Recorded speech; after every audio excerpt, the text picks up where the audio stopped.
Hi, Jessica. Hey Al, how's it going?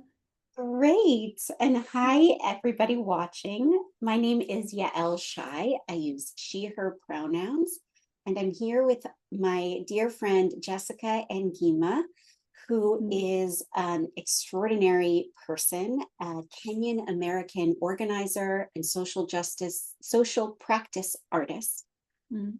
In a constant state of process, she facilitates intimate community through the exploration of art, ecology, and contemplative practice. And I know her through the meditation world. She is a teacher and a facilitator in the meditation world. And we knew each other from back in the day at a studio called Mindful in New York City. Mm. And one of the reasons why I just wanted to talk to you, Jessica, is because you write a gorgeous, highly recommend everybody to read this. Is it monthly Probably, yeah. newsletter? Yeah, Mhm. this newsletter called Slowly, Slowly. Is that right? Exactly, yeah. Mm. And it's kind of this sense bath of, exploration and process and contemplative life that is beautiful and personal and vulnerable and wise and just amazing. And Mhm. series of conversations I'm having, I'm trying to look at different aspects of the Dharma, the set of teachings from the Buddhist tradition, and desire, and where they overlap. And when I read your writings, I see a lot of kind of these questions and explorations around process and pleasure and joy and stillness and movement. And Mhm. when I put to you, like, what topic within the realm of desire and dharma do you want to talk about? From this long list, I think you picked out this one about looking at this idea of the erotic. Mm. Specifically, I think we were both talking about the work of Audre Lorde and how she talks about the erotic. And so I wonder why you chose that and Mhm. what kind of came up for you when I originally reached out to you on this topic.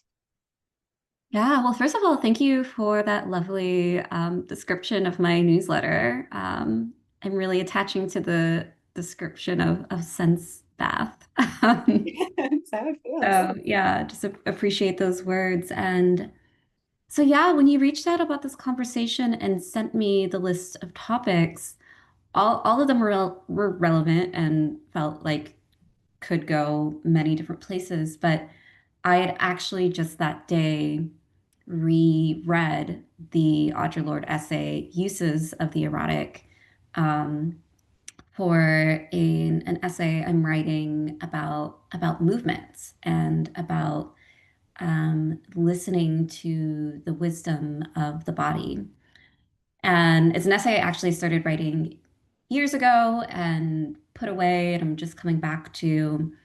Um, so I hadn't read the essay, The Uses of the Erotic, since that time, and so it was just really, really alive for me and felt like very serendipitous timing to have this conversation. And in thinking about the erotic, I think this is one of the first Audre Lorde essays that I ever read, and I it's in my copy of Sister Outsider here, and the whole thing is just underlined because she speaks of the erotic as you know not what we've been taught to think of as the erotic, which is the pornographic or of a relating to sex or just regulated to the bedroom, which yes, of course the erotic is that, but she actually speaks to how we've pigeonholed the erotic to that because the erotic is actually this connection to a life source that once we have access to, we are not able to deny, and we want like we can't accept anything less than living from that life source. And so the erotic is actually this kind of source of inner truth and inner wisdom that we all have access to, and it's just a matter of beginning to get close to that. So yeah, I think it was just very alive for me and a really like relevant topic and something really great to return to. So I was excited to have to pull that out of the list from the invitation that you sent. Totally agree that it's like all about aliveness. Mhm. And that I think she writes in there that the reason why, I mean, there is lots of powers that be that Mhm. like don't want, especially women, to have access to that aliveness. Mhm. And it's threatening. And so I'm wondering, whether whether she directly says it or in our own experience, like, have you had that kind of experience, and is there a relationship between like meditation practice and what Audre Lorde is describing when she's talking about that sort of like energy that brings us back into life? Absolutely.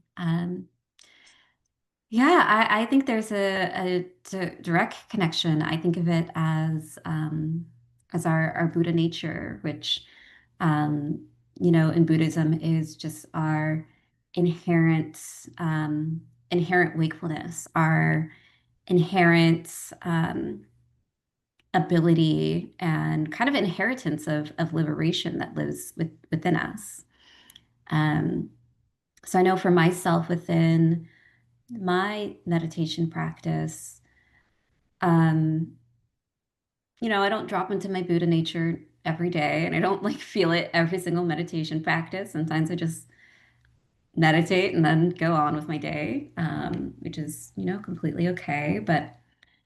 Um, it's kind of like my meditation practice, whether I acutely feel it in a practice or not, helps reconnect and helps me drop into that inherent wakefulness, that ability to see clearly, that ability to be in touch with my emotions. Audre Lorde speaks about it in the essay as you know, our deepest feelings.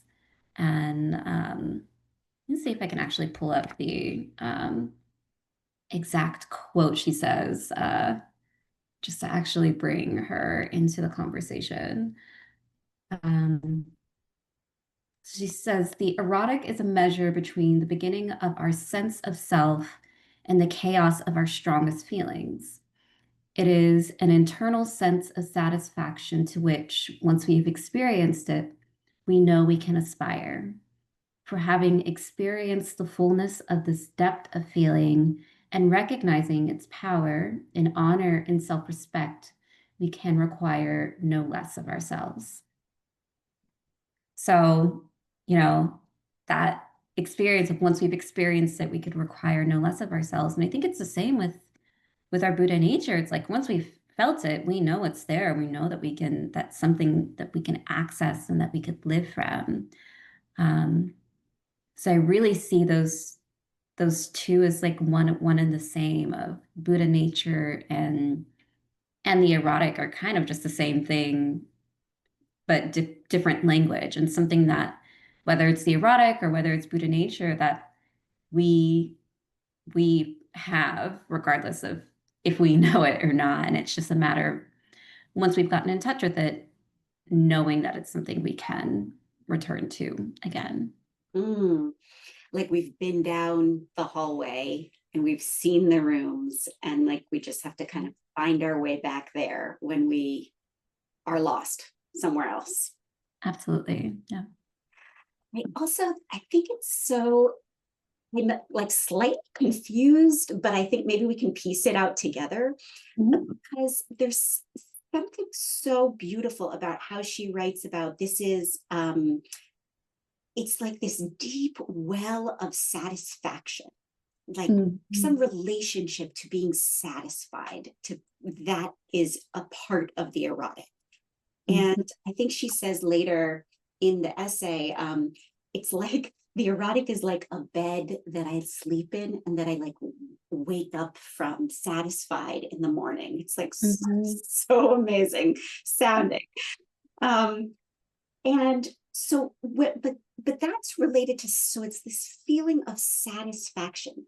Now, satisfaction to me, it feels like almost the opposite of desire. Like often when we think about desire, it's like what we don't have. It's a reaching for satisfaction, but it's rooted in a kind of an, a not having, a Mhm. not being satisfied. So I think there's something here about turning that idea of desire. It's a different kind of desire that is rooted in satisfaction somehow. Like it's like it has abundance in it, even though it's also reaching. Mhm.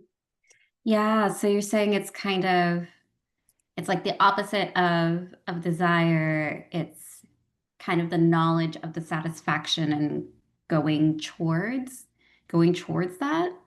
Is that Yeah, yeah, that's a good way to say it. Maybe it's like more of the thing I know, the Mhm. satisfaction instead of there's an like a lack in here and I need to go Yeah. out and get it. Right, and I think and again, speaking from that place of like once you know you have it, it's almost like something that you have this store of.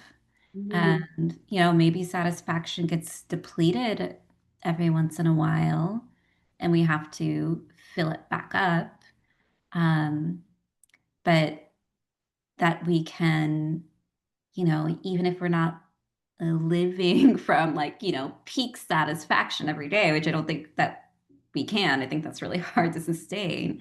yeah, But once we've felt it, we know it's there and it's something that we can move from this motivation of being with that sense of satisfaction or moving towards that satisfaction versus versus moving from the sense of like desire being a thing of like depletion, of desire being a state of being without, yeah, which I think is often how we think of desires of it being like there's something that I don't have and there's something that I want.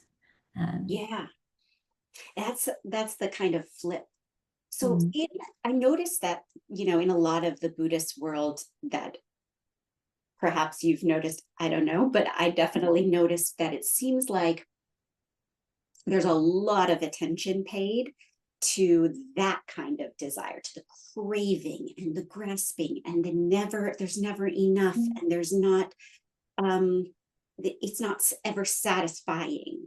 And mhm, I think often what the response is to that unending craving is like, let's like look at the craving, let's feel the craving, let the craving move through you. Like if I must have this piece of cake or else I'm not mhm, okay, like mhm, we don't want to repress it, and we also don't need to immediately like run and eat the cake, maybe later, but for the moment the practice is like, okay, I'm going to like feel that longing move through me, and then like as it travels its journey, then it'll abate, and then like I'll decide whether or not I want to have the cake. mhm, But there often is this undercurrent of like kind of like, well, we can learn to tolerate these cravings. I feel like what Lord is saying is very more radical than that. It's saying mhm, like that pull, that like desire at the deeper level for the thing that you want at the deepest level is mhm, a good thing. Like it's not like something you have to tolerate. It's like, believe me, this is a source of power. mhm. What do you make of that? And do you see these as intention at all?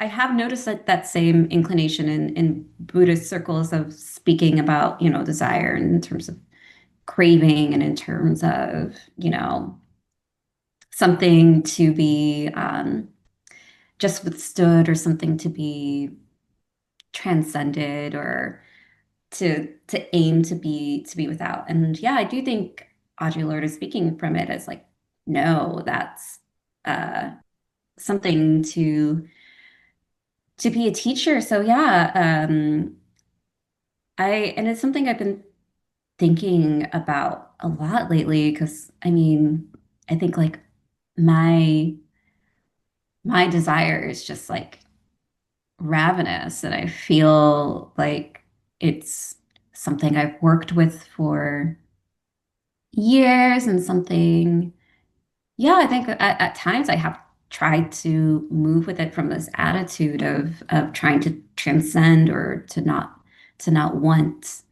Um, but find myself coming to this place of being like, oh no, this desire is very loud in me. It's very present. And when I think it just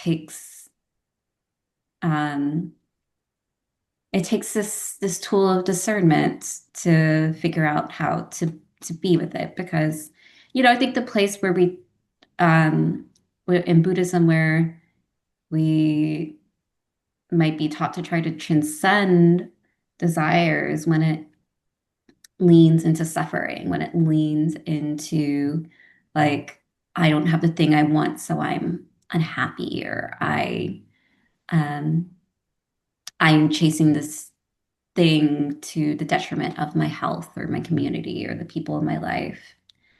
Um, so I think with having the wisdom of discernment is being and applying that to our desires, how we can learn to be with it in a way that doesn't completely devour us, because desire could devour us. So desire could like eat us whole uh,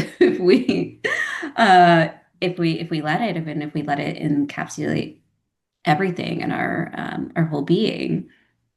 So instead, how can we look at it from this point of like what Lord is speaking of in the erotic, of like moving towards that satisfaction, moving towards that knowing in a way where we can still like use wise action, and that we could still have clear seeing in moving towards that want in a way that isn't detrimental, and that doesn't swallow us whole, because I think yeah, that could happen too.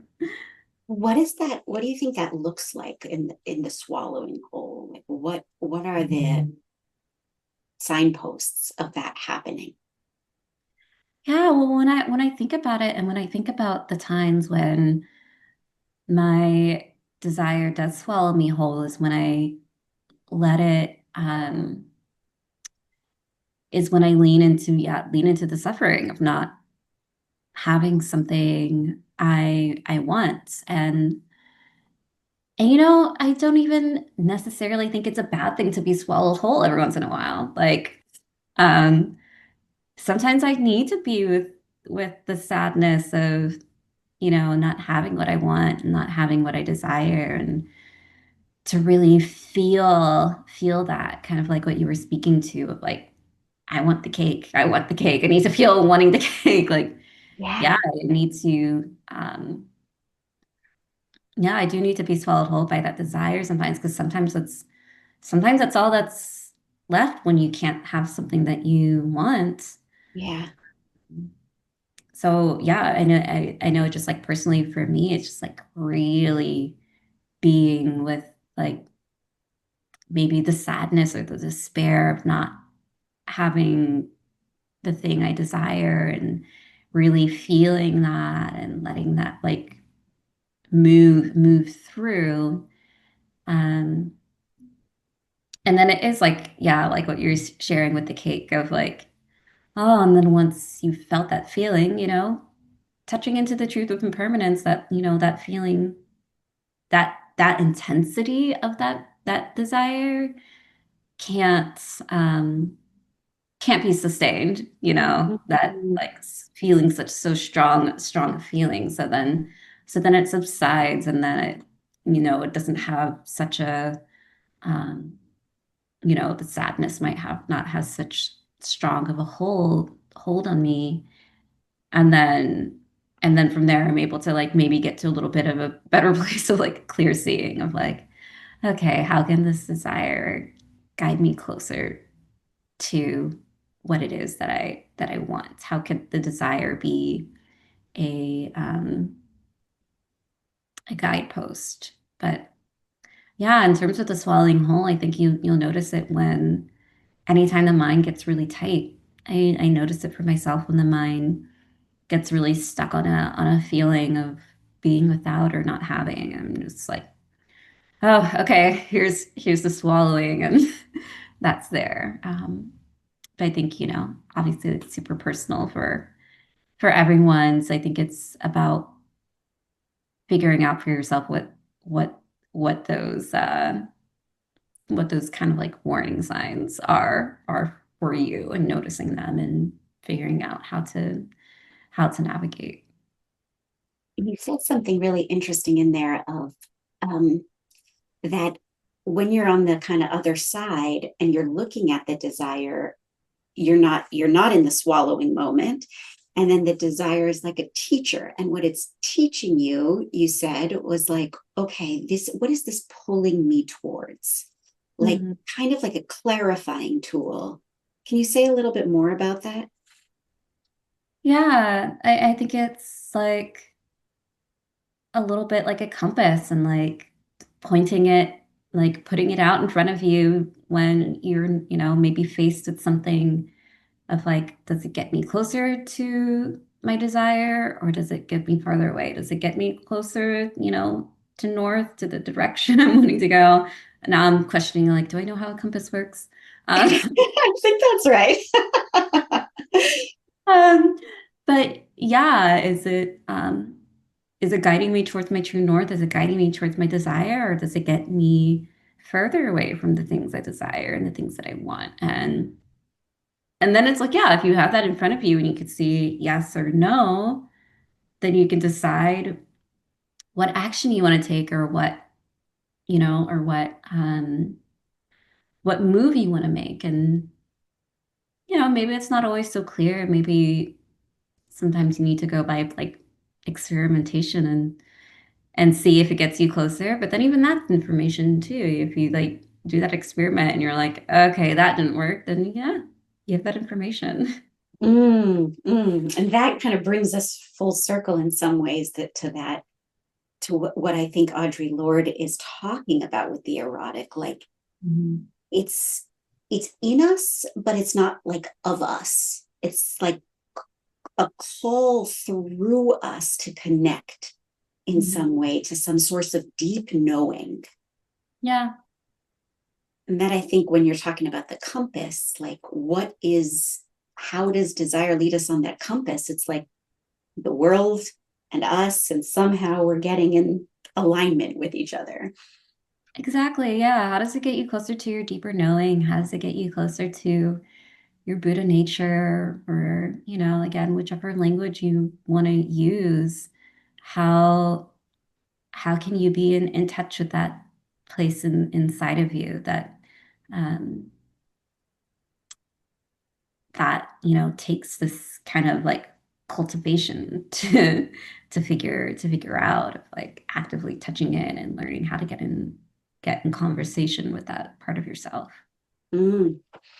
So on that note, to close us out, I wonder if you might be able to offer like a prompt or a practice or an intention for anybody who wants to access that deeper knowing, that sense of the erotic for themselves.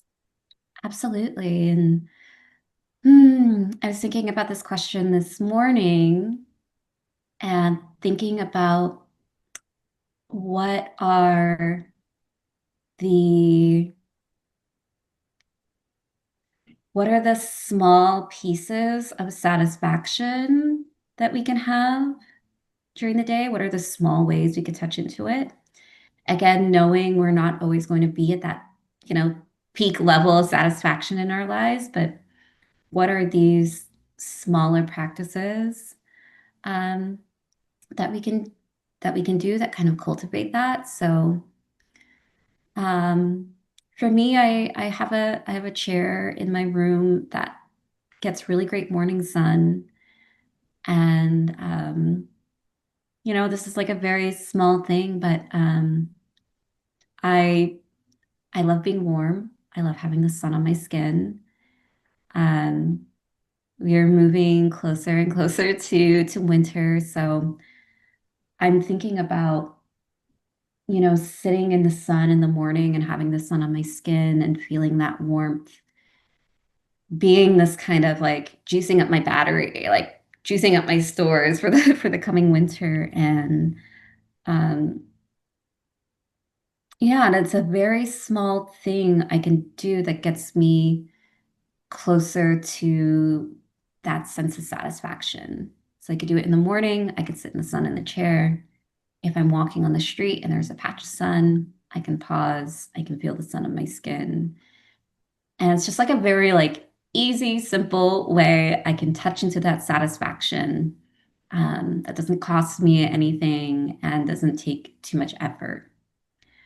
So I think my recommendation would be finding that version of sitting in the sun, of feeling the sun on your skin for yourself. That is a simple action that can be done very quickly, that can be done for free, and that makes you feel closer to yourself. Being warm, being in the sun helps me feel in my body. It helps me feel safer.